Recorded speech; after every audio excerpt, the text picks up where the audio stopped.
വറ്റിവരണ്ട് വിണ്ടുകീറി ഒഴുക്കുനിലച്ച് നെയ്യാർ. നോക്കെത്താ ദൂരത്തോളം മൊട്ടക്കുന്നുകൾ, എവിടെയൊക്കെയോ നേരിയ നീർച്ചാലുകൾ. ഇതാണ് സമൃദ്ധമായി നിറഞ്ഞൊഴുകിയിരുന്ന നെയ്യാറിന്റെ അവസ്ഥ.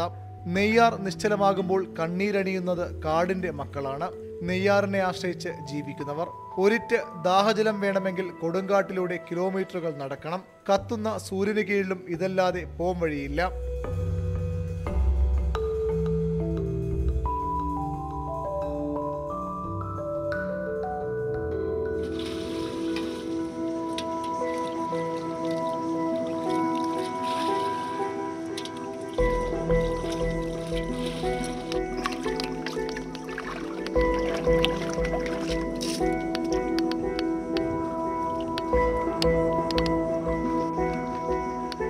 പിന്നെ ഈ കിണറ്റിൽ വെള്ളമില്ല, ഒരു തുള്ളി വെള്ളമില്ല. എൻ്റെ മുറ്റത്ത് കിണറുണ്ട്, അക്കരെ എല്ലായിടവും കിണറുണ്ട്, ഒന്നിലുമില്ല വെള്ളം.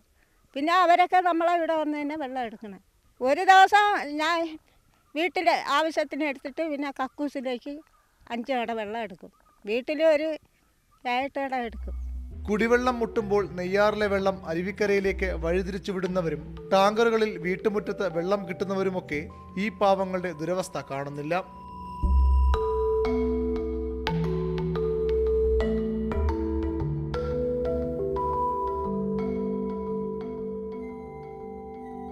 ഇത് 63 വയസ്സുള്ള കാളി. ഇവിടെ ഇങ്ങനെയും കുറേ മനുഷ്യരുണ്ട്.